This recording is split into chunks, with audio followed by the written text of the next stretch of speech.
बिस्मिल्लाहिर्रहमानिर्रहीम अस्सलामु अलैकुम वरहमतुल्लाहि वबरकातुहू। आज हम बना रहे हैं अखरोट का हलवा। अगर आपको हमारी वीडियो अच्छी लगे तो लाइक करें और हमारे चैनल को सब्सक्राइब करें। तो शुरू करते हैं।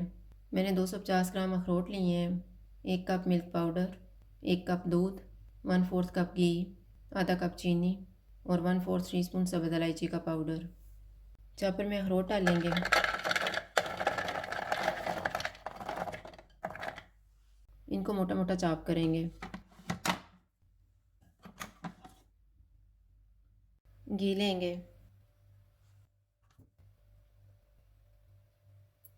घी मेल्ट हो गया, इसमें चॉप किए हुए अखरोट डालेंगे।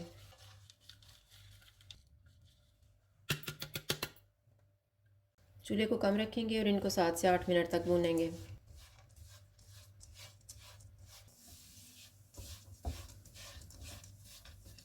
आठ मिनट के बाद मिल्क पाउडर डालेंगे। इसको मिक्स करेंगे और 2 से 3 मिनट तक भूनेंगे।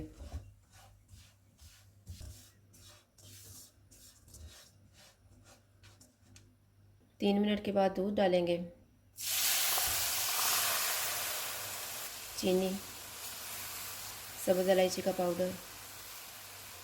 इसको घी अलग होने तक भूनेंगे।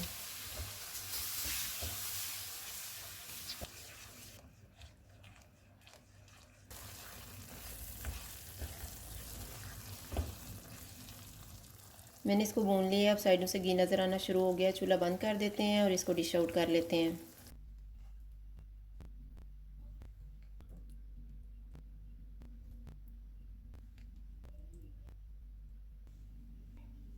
अखरोट का हलवा तैयार है। अगर आपको हमारी वीडियो अच्छी लगे तो लाइक करें और हमारे चैनल को सब्सक्राइब करें। शुक्रिया। अल्लाह हाफ़िज़।